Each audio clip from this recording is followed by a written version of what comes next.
Ayan mga kayan, so ipakilala ko sa inyo si Tala. Tala siya sa kanyang TikTok account. And then, sabi niya sa akin, makipagkita daw siya sa akin. So, andito kami ngayon, magbablog at tatanungin ko siya ngayon. Hi, Tala! Hi! Hello po! Kamusta mga kabayan? Ilang years ka na dito? Wala pa, mag-isang taon pa lang ako sa June. So, mag-isang taon siya dito sa Spain, exactly sa... June 20, 2026. Dito siya sa San Pedro. San Pedro siya nakatira sa south of Spain. Under siya ng Malaga. Ayan. Yes. So, from Pinas ka ba? From Bahrain. From Bahrain siya. So, paano ka nakapunta dito?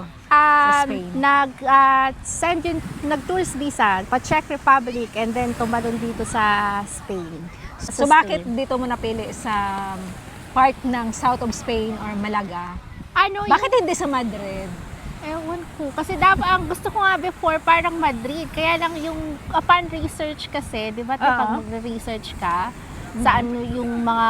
Mas magandang lugar? Hindi naman sa mas magandang lugar. Pag undocumented ka, saan ang bang parte ng Espanya ka mas mabilis makakakuha ng trabaho? Yung hindi ka tatanungin kung bakit ka walang papel, ganyan. So mas gusto mo parang probinsya? Oo. Walang masyadong tao? Hindi naman. Kasi parang ano din siya, tawag nito, yung naging agent ko kasi, dito din talaga siya naka-base. So, kakapanood ko rin sa kanya. Ang dami niya nga namang sinasabi na mga kung ano talaga yung magiging benefits mo. Dito sa Spain. Oo, isa yon. So, parang nainganyo rin talaga ako na dito na lang. Mag-iisang taon ka na, no? Oo, isang taon na, imagine. So, pagdating mo dito sa south of Spain, ilang buwan ka na bakante? Or nakahanap ka kagad ng trabaho? Oo, te. Parang ano lang yun. Kasi dumating ako dito June 20. Tapos kapag part-time ako noon June 25. Parang So, isang linggo lang? Parang 1 week lang. Ganun. Kasi part-time summer ka nga na. yun. Oo, summer. Summer siya. Oo. Tapos, hindi ka ba natakot na, okay, anong magiging sitwasyon mo? Napaliwanag ba sa inyo na pagkatapos mo ng tourist, magiging undocumented ka? Oo. Ano nga yan, isa nga yan sa mga kinatatakutang kinakabahala kasi di ba pupunta ka dito, wala kang papel, anong mangyayari sa'yo, undocumented ka, hindi ka ba huhulihin. Isa yan sa mga worriedness ko before, pero yung mga nakakasalambuha ko ng mga Pilipino dito, wala rin naman mga papel. Wala din naman, no? So pare-pareho Pero lang.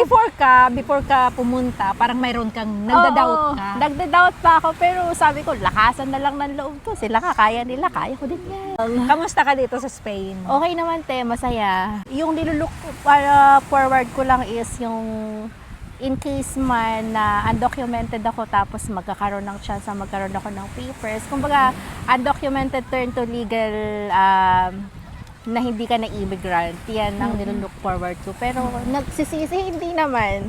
Kasi para siyang naging blessing in disguise. Kasi during the time na palis ako ng Bahrain, nagigera. Imagine, gera. So, parang nakaligtas din ako. Anong difference ng Bahrain dito sa Spain? Madami, te. Kasi sa Bahrain, though hindi naman ako undocumented, yung opportunities is very narrow. Ang liit-liit lang. Kaysa compare dito Compare dito sa Spain. at saka yung salary din, ha? Yung napakalayo ng diferensya. Kasi sa Bahrain, ang sinasahod ko doon as minimum age earner, aabot lang din siya ng sa peso, nasa 30 to 45,000, ha? Tapos dito, imagine mo nagdoble siya. Nagdoble siya dito. Di ba, sa bahay ka pa lang nagtatrabaho, what more kung meron ka ng Papel. papers, what more kung legal ka na.